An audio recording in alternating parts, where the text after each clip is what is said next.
Unlike the now infamous Seaborne Freight, who doesn't own any ships, Arklow Shipping does own ships. Big ones. This is one of theirs being launched in Holland. Yesterday we found out two things.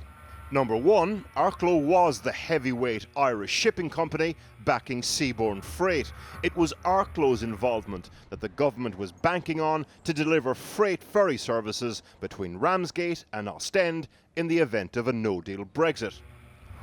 The second thing we learned yesterday, Arklow was pulling out. Today we spoke to a senior source at Arklow Shipping. We started by asking them why. It was a purely commercial opportunity. We looked at it, we tried to make it work, and it didn't work. That's it. Yesterday, the Financial Times obtained a letter of reassurance from Arklow to the Department for Transport sent back in January.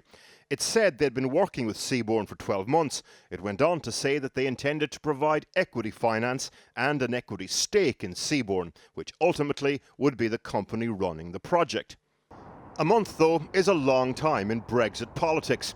Yesterday, the announcement that with Arklow pulling out, the government was terminating its nearly £14 million contract with Seaborne. But here's the thing.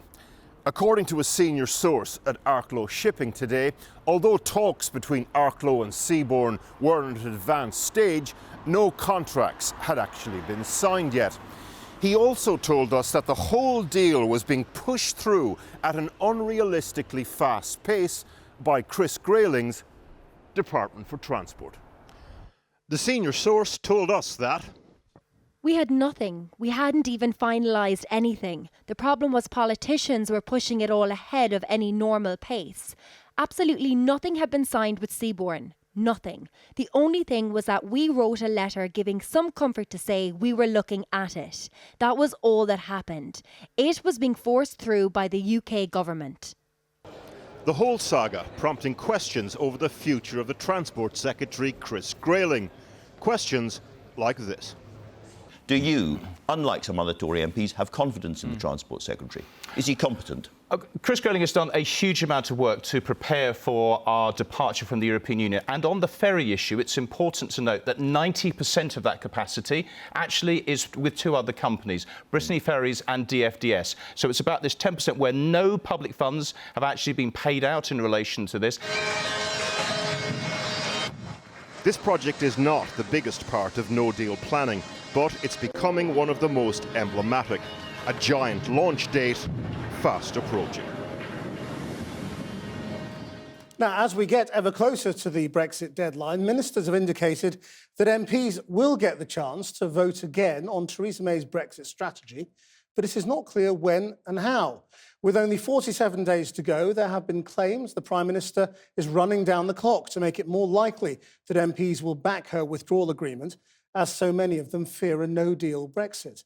Labour has said it will seek to force Mrs May into a decisive second common showdown on her Brexit plan by the end of the month. Here's Harry Smith. That well-worn phrase, "the clock is ticking," will be uppermost in the mind of Theresa May as she embarks on yet another torrid week in Brexit land. Even the masters of Commons choreography, the government whips, are struggling to predict how events will unfold. The one certainty is that in 47 days' time, at 11 p.m. on March the 29th, the UK will leave the European Union, or will it? Just one of the many questions which are currently hanging in the air. It's expected the Prime Minister will address the Commons on Wednesday to update MPs on Brexit talks and ask for more time to get changes to the Irish border question. Then later this month, the government says MPs will get their chance to make their voices heard if no meaningful vote has taken place before then. We are determined to bring back a meaningful vote on a deal as soon as possible. But we're giving an assurance that if the meaningful vote has not taken place by the 27th of February, that in those circumstances, Parliament would have a further opportunity to debate and vote in relation to a motion. And off he went to give his signature to a few autograph hunters, some of whom seemed unsure as to who he was. Signing up to a deal with Europe, though, won't be quite as easy. Meanwhile, exactly what Labour will do is still unclear, but their deputy leader repeated today their offer, which would include continued membership of a customs union, and he left open the option of a second referendum. What we're really saying is come and meet us on our calls for closer economic realignment. You know, we think there's only three options available for the country: either crash out with a hard Brexit, find consensus across the chamber, across all political parties, or have a public vote. The other big date to watch is March the 21st and 22nd, when there will be a meeting of all EU leaders. Theresa May will return from that with very little time left for a deal to be struck. Joining me now is Jill Rutter from the Institute for Government, our oracle on what happens. So this week, does anything decisive happen? Probably not. So what we see is, as you've just said, the Prime Minister making a statement, putting down a motion about the next steps. There's absolutely no sign she'll have a new deal to offer, so that'll just say, I'm continuing to talk in Brussels. And then we'll see the amendments go down. That'll be on Thursday. So those amendments are debated on Thursday when they debate the motion. So the really interesting thing is this is a second opportunity, we had the last couple of weeks ago, for MPs to try and wrest control of the process from the Prime Minister. But could they do that in a binding way? They could try what they did last time, which was, remember, we were all getting very excited by this amendment that Yvette Cooper had put down last time, which was going to create the space for MPs to bring in some legislation which could have put, if you like, a hard stop to no deal. And that's what they tried to do. That was defeated, obviously, last time by around 20 votes. So they may try that again. We may see a different tactic emerging. We've seen some things happening with the Labour Party, Keir Starmer talking about Labour changing its tactics a bit. So we'll have to see how MPs, what they decide to put down and how they vote this time around.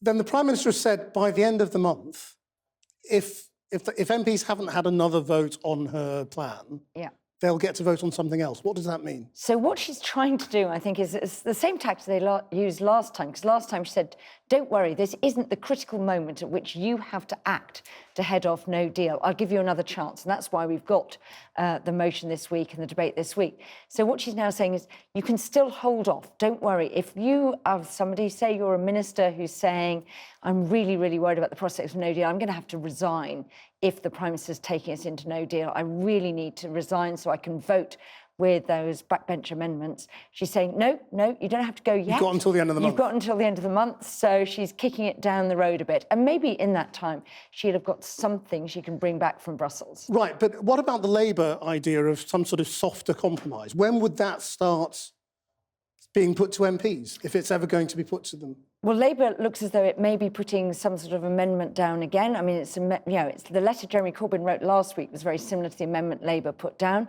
That's, if you like, sort of sitting there on the table as an open offer to the Prime Minister that if she decides against what she's done so far, which is try and satisfy her backbenchers, that's why, the government voted in favour of the Brady Amendment, why she's been in Brussels trying to undo the backstop. If she decides that's a sort of cul-de-sac, Labour's basically saying, we've got an offer here for you if you want to soften your terms of Brexit. And you'll have seen one or two sort of Conservative supporters, the people who supported Common Market 2.0, the soft Brexit, coming out in favour of that Labour approach, saying, why aren't you thinking across the chamber rather than trying to face backwards? The government is still saying Brexit happens on March the 29th. Now, is that true? I mean, are they just lying to us because they know that they can't delay now? They have to wait until the last minute. The Prime Minister thinks, and this is where I think she doesn't want to ask for an extension, certainly doesn't want to take no deal off the table.